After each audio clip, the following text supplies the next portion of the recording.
অনেকে আমাকে অনেকবার জিজ্ঞেস করেছেন যে কানাই, রুক্মিণী হলো তোমার অর্ধাঙ্গিনী, তাহলে কেন ওর এই যাত্রা এত কঠিন হলো? কেন তোমার এই অগাধ অখণ্ড ভালোবাসা পাওয়ার জন্য ওকে এত কঠিন পরীক্ষার সম্মুখীন হতে হলো? আসুন আমি আপনাকে একটা কথা বোঝাই। অগাধ অখণ্ড ভালোবাসার এই পথ তা তো কঠিনই হবে। এবার এরকমই এক যাত্রা করতে হয়েছে রুক্মিণীকে, পরিশুদ্ধ ভালোবাসা বুঝতে পারার যাত্রা। এমন ভালোবাসা যা কিনা ক্রোধ, ভয়, মোহ, অধিকার, অহংকার, হিংসা এই সমস্ত বিকারের ঊর্ধ্বে। এবার এই যাত্রায় ওকে সাহায্য করবে রাধা। আর শুধু তাই নয়, আমি আপনাকে বলি, সংসারের প্রত্যেক নারী এই যাত্রা করে থাকেন। এবার যে নারী এই যাত্রার শেষ পর্যন্ত পৌঁছতে পারেন, তিনি এক উচ্চ স্তরে পৌঁছে যেতে পারেন, যেখানে তাকে বলা হয় অর্ধাঙ্গিনী। রাধা রাধা। সমস্যা। এবারে বলুন, সমস্যা কার জীবনে নেই? প্রত্যেকের জীবনে সমস্যা থাকেই। হ্যাঁ ঠিক আছে, জীবন আছে যখন তখন সময়ের সাথে সমস্যাও আসবে, কিন্তু প্রত্যেক সমস্যাই কি সময়ই নিয়ে আসে? না, আপনি সমস্ত সমস্যার দায় সময়কে দিতে পারেন না। বেশিরভাগ সমস্যা তো এমন হয়ে থাকে যাদের আমরা নিজেরাই ডেকে আনি। হে সমস্যা, এসো, আমি তোমার জন্য অপেক্ষা করছি। কিভাবে? এবার এটা নির্ভর করছে আপনার হ্যাঁ বা না এর ওপরে। বেশিরভাগ সমস্যাই এই জন্য আসে যেহেতু আমরা বারবার হ্যাঁ বলতে থাকি, আর বেশিরভাগ সমস্যা এই জন্যই আসে যেহেতু আমরা সঠিক সময় না বলতে পারি না। সেই জন্য না ভেবে চিন্তে কোনো কথা বা কোনো প্রস্তাবের সমর্থন করলে তা আপনাকে খুব বড় বিপদে ফেলে দিতে পারে। সেইখানেই কখনো না না বলতে পারা তা আপনাকে তার থেকেও বড় বিপদে ফেলে দিতে পারে। তাই মনে রাখবেন এই অত্যন্ত জরুরি শিক্ষা, সব সময় খুব ভেবে চিন্তেই হ্যাঁ বলবেন আর দৃঢ়তার সাথে না বলবেন। আর বিশ্বাস করুন, আপনার জীবন অত্যন্ত সুখময় হয়ে যাবে। তাহলে আসুন আমার সাথে ভালোবেসে বলুন, রাধা রাধা। সাফল্য। সাফল্য এই পৃথিবীতে কে না পেতে চান? প্রত্যেক মানুষ চান যেন সাফল্য নিজে এসে তার কাছে ধরা দেয়। এবার সাফল্য তাদের কাছে এসে ধরা দেয় যারা নিজের পা ধরাতলে রেখে চলেন, যারা স্বপ্নের জগতে বিচরণ না করে বাস্তবের মাটিতে পা রেখে চলেন এবং তাও দৃঢ়তার সাথে। সাফল্য তারা পান না যারা বাড়িতে বসে বসে শুধু স্বপ্ন দেখেন। সাফল্য নিজে থেকে তাদের কাছেই আসে যারা নিরন্তর চেষ্টা করেন, যারা পরিশ্রম করেন আর নিজের এই জীবনকে অন্যের কাছে সফল করে দেখান। তাহলে সিদ্ধান্ত হলো আপনার। সফল সবাই হতে চান, স্বপ্ন সবাই সার্থক করতে চান। স্বপ্ন তখনই সার্থক হয় যখন পরিশ্রম করবেন, আর সাফল্য তখনই আপনার সাথে থাকবে যতক্ষণ আপনি বিনম্র থাকবেন। তাহলে আসুন আমার সাথে ভালোবেসে বলুন, রাধা রাধা। বিবাহ। একজন নারীর জীবনে বিবাহের গুরুত্ব কতটা? আসুন আমরা কথা বলি রুক্মিণীকে নিয়ে। একজন নারী যিনি পবিত্র মানসিকতা নিয়ে কাউকে ভালোবেসেছেন, তাকে বিয়ে করতে চেয়েছেন। এবার বিয়ে মানে কাউকে পাওয়া, মানে কারোর হাত ধরে আগামী সমস্ত জীবন তার সাথে কাটিয়ে দেওয়া। এবার আমার হাত ধরে রুক্মিণী বিয়ের সুখ তো নিশ্চয়ই পেয়েছে, কিন্তু ওর এই প্রেমের যাত্রা এর অন্ত হলো না, বরং তা শুরু হলো। এবার রুক্মিণীর জীবনে সেই অধ্যায় শুরু হয়ে গেছে যেখানে ওকে সেই মানুষকে বুঝতে হবে যার হাত ধরে সমস্ত জীবন অতিবাহিত করার সিদ্ধান্ত নিয়েছে সে। এবার এরকম একটা সময় প্রত্যেকের জীবনে এসে থাকে প্রত্যেকের মানে আপনারও। আপনার জীবনেও এমন এক সময় আসবে, তার জন্য তৈরি থাকুন। নিজের মনে যা যা বিকার আছে তা কোথাও ত্যাগ করে আসুন, আর পরিশুদ্ধ ভালোবাসা দিয়ে, পবিত্র মন দিয়ে নিজের জীবন সাথীকে বোঝার চেষ্টা করুন, কোনো আশা না রেখে। যদি এরকম করতে পারেন তবেই কঠিন পরীক্ষায় উত্তীর্ণ হবেন, নয়তো নয়। রাধা রাধা। অর্ধাঙ্গিনী। আপনার জীবনে অর্ধাঙ্গিনীর ভূমিকা কি হতে পারে? আপনি বলবেন সেরকমই যেমন আমার জীবনে রুক্মিণীর ভূমিকা। এটা সত্যি, কিন্তু এটাও সত্যি কথা যে আমার আর রুক্মিণীর এই সম্পর্ক, তাকে আরো গভীর করার জন্য অত্যন্ত প্রয়োজনীয় হলো আমরা প্রথমে বন্ধু হই।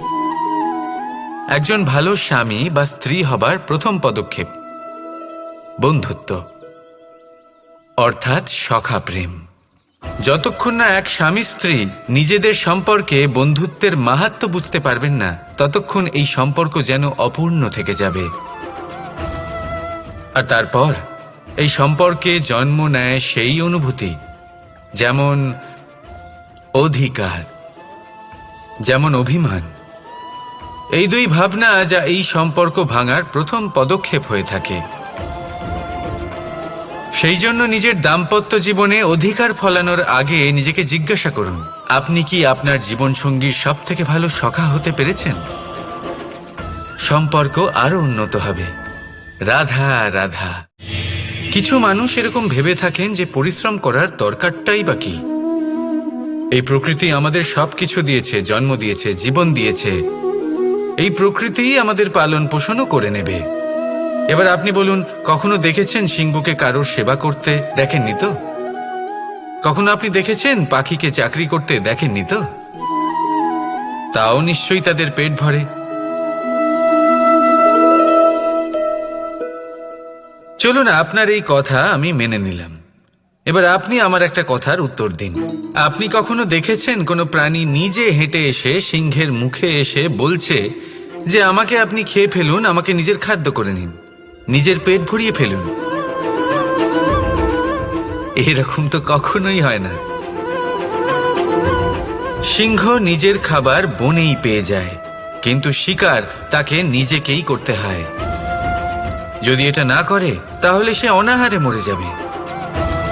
যদি কথা বলা হয় পাখির, তাহলে বলি প্রকৃতি ওকে খাবার নিশ্চয়ই দিয়েছে, কিন্তু সেই খাবার খুঁজে নিতে হয় তাকে নিজেকেই। নিজেকে বাঁচিয়ে রাখার জন্য বাসা বানাতে হয় তাকে, যার জন্য অত্যন্ত পরিশ্রম করতে হয়। এই পরিশ্রম থেকে বিমুখ হবেন না, কারণ এই পরিশ্রমই অনেক দূর পর্যন্ত আপনার ভাগ্য বানাতে পারে। জীবনের সামনে এগোনোর জন্য আপনাকে পরিশ্রম করতেই হবে। তাহলে আসুন আমার সাথে ভালোবেসে বলুন, রাধা রাধা। লক্ষ্যে পৌঁছানো অত্যন্ত কঠিন হয়। কেউ ভাবেন যে কেন এত কঠিন হয়, কেন এত কষ্ট করতে হয় লক্ষ্যে পৌঁছানোর জন্য? এই লক্ষ্য সরলভাবে কেন আমার কাছে চলে আসে না? চলুন আপনাকে একটা কথা বলি, যদি আপনার লক্ষ্য কঠিন না হয় তাহলে তাকে পাওয়া আপনার পক্ষে অসম্ভব হয়ে উঠবে। লক্ষ্যে পৌঁছানোর এই রাস্তায় আপনি যে কড়া রোদের সম্মুখীন হন, যার থেকে আপনি দূরে পালাতে চান, সেই রোদ আপনাকে প্রেরণা যোগায় যে আপনি এগোতে থাকুন। ভাবুন, একজন যাত্রী যে কিনা নিজের লক্ষ্যের দিকে যাচ্ছেন, সেই পথে উনি যদি একটু ছায়া পেয়ে যান আর উনি ওখানে বিশ্রাম নেন, তাহলে তার সাথে তার ভাগ্য গভীর নিদ্রায় সেখানে বিলীন হয়ে যায়। তাই পরিশ্রমের করা রোদের থেকে কখনো দূরে পালাবেন না। জীবনে শুধু সামনে এগোতে থাকুন দৃঢ়তার সাথে। আর লক্ষ্য সরল হোক, কঠিন হোক বা অত্যাধিক কঠিন হোক, একটা কথা মনে রাখবেন, যে জীবনের লক্ষ্যে পৌঁছতে পেরেছে সে লক্ষ্য প্রাপ্তির জন্য আফসোস কখনোই করে না। রাধা রাধা। যে কোনো বস্তুর বা প্রাণীর আকার, স্থিতি, পরিস্থিতি বা শক্তি দেখে আপনি কি তার ক্ষমতার অনুমান করতে পারবেন? কখনোই না। আসুন আমি আপনাকে উদাহরণ দিই একটা তলোয়ারের। সেই তলোয়ার যার দ্বারা আপনি অনেক বড় বড় যুদ্ধ জেতেন, বড় বড় রাজাদের পরাস্ত করতে পারেন। এবার আপনি যদি এই তলোয়ার কাউকে দেখিয়ে তার থেকে তার বস্ত্র ছিনিয়ে নেন, তাহলে দেখবেন যখন সেই বস্ত্র ছিঁড়ে যায় তখন একটা ছোট্ট সূচি চমৎকার করতে পারে।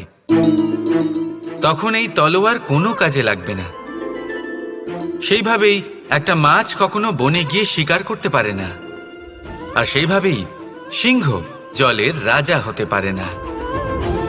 প্রত্যেকের নিজের নিজের দুর্বলতা রয়েছে, প্রত্যেকের নিজের নিজের শক্তি রয়েছে, আর এই প্রকৃতি সবাইকে এইভাবেই বানিয়েছে যে প্রত্যেকের মধ্যে কোনো না কোনো বিশেষ গুণ অবশ্যই থাকে। তাই যদি আপনি নিজের মধ্যে বা অন্যদের মধ্যে শুধুই দোষ দেখতে পান, তাহলে একটু উপর থেকে দেখুন, সবার মধ্যে বিশেষ গুণ খুঁজে দেখতে শুরু করুন। আপনি বুঝবেন আপনি নিজেও কত বিশেষ আর অন্যরাও কত বিশেষ। আপনি বুঝবেন এই সংসার, এই প্রকৃতি হলো কতটা বিশেষ। তাহলে আসুন আমার সাথে ভালোবেসে বলুন, রাধা রাধা। জলরাশির সাথে আমার প্রেম চিরন্তনের, তা সে মথুরার যমুনা নদীই হোক বা দ্বারকার সমুদ্রই হোক। সমুদ্রের ধারে চলতে চলতে যখন সেই কোমল ঢেউ পা ছুঁয়ে যায়, আহা, ক্লান্তি যেন দূর হয়ে যায়। আমাদের মধ্যে একটা শক্তির জন্ম দেয়, মনকে উৎফুল্ল করে তোলে। সেই ঢেউয়ের বিষয় কি আপনারা কখনো ভেবেছেন? এই ঢেউই যখন তটে আসে, ছোট পাথরের সাথে ধাক্কা খেয়ে বিক্ষিপ্ত হয়ে যায়। আর এমন এক সময়ও আসে যখন এই ঢেউই এত ভয়ঙ্কর হয়ে ওঠে যে সবকিছু ধ্বংস করে দেয়, সবকিছু নষ্ট করে দেয়। এর একটা সারমর্ম রয়েছে, একটা অত্যন্ত গুরুত্বপূর্ণ শিক্ষা রয়েছে, যে কখনো কাউকে দুর্বল মনে করবেন না, কখনো না। কারণ এই দুর্বলতা যখন তার প্রকৃত শক্তির রূপ দেখায়, প্রবল বিনাশ সৃষ্টি করে। তাই কারোর বিনম্রতার, কারোর কোমলতার সর্বদা সম্মান করতে শিখুন। রাধা রাধা। লক্ষ্য, পথ আর সাফল্য, এই তিনটেই একে অপরের সাথে জড়িত, কিন্তু অনেকবার মানুষ এদের ঠিকভাবে বুঝতে পারেন না। তারা ভাবেন যে যেরকম লক্ষ্য হবে সেরকমই পথ হবে, সেই মতোই লক্ষ্য কঠিন হলে পথ কঠিন হবে, লক্ষ্য সরল হলে পথও সরল হবে। যদি আপনাকে আসল সত্যের সাথে অবগত করাই, তাহলে দেখবেন সবকিছুই এর উল্টো। লক্ষ্য নিজের পথ বানায় না, পথ সেটাই যেটা আপনি স্বয়ং নির্বাচন করে আপনি নিজে বানান। সেই অনুসারেই আপনি আপনার লক্ষ্যে পৌঁছতে পারবেন। সেই জন্য জীবনে যখনই লক্ষ্যে পৌঁছানোর পথের বিষয়ে আপনি কোনো সিদ্ধান্ত নেবেন, তাহলে তা ভেবে চিন্তে নেবেন, কারণ এই পথ অত্যন্ত গুরুত্বপূর্ণ। পথ যদি শুভ হয়, তাহলে লক্ষ্য আপনা থেকেই শুভ হয়ে যায়। তাহলে আসুন আমার সাথে ভালোবেসে বলুন, রাধা রাধা। আপনি কখনো ময়ূরকে নৃত্য করতে দেখেছেন? কথায় আছে যে যখন ময়ূর নৃত্য করে তখন তার চোখ থেকে অশ্রু ঝরে পড়ে। সেখানেই অন্যদিকে আছে হাঁস। কথায় আছে যে এরা নাকি মৃত্যুর সময়ও কলরব করে, অর্থাৎ গান গায়। হয়তো সেই জন্যই মুক্তোর দানা হাঁস খুঁজে পায়, ময়ূর পায় না। এর একটাই সারমর্ম, জীবনে আপনি যে কাজই করুন, সে বড় হোক বা ছোট, প্রসন্নতার সাথে করুন।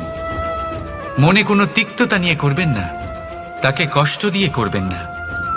যদি এই বিষয়ে আপনাকে কোনো উদাহরণ দিই, তাহলে বলি একজন চিত্রকারকে দেখুন। চিত্রকার নিজের ছবি যে রং দিয়েই ভরিয়ে তোলেন, সেই রঙই প্রতিচ্ছবি হয়ে তার শিল্পকে রঙিন করে তোলে। তাই মনে রাখবেন, প্রসন্নতার সাথে যে কাজই করবেন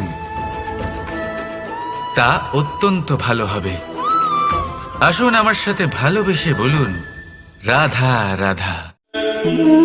অনেক সময় মানুষ এই কথায় দুঃখ পান যে কেন বারবার তার ক্ষমতার ওপরে সন্দেহ প্রকাশ করা হয়, কেন বারবার তাকে পরীক্ষা দিতে হয়, কেন? জিজ্ঞেস করে এটাই কি আমার ভাগ্য, যে একাধিকবার আমার ক্ষমতা আমাকে প্রমাণ করতে হবে? মানুষ মনে করে এ হলো দুর্ভাগ্য। আমি মনে করি এ হলো সৌভাগ্য।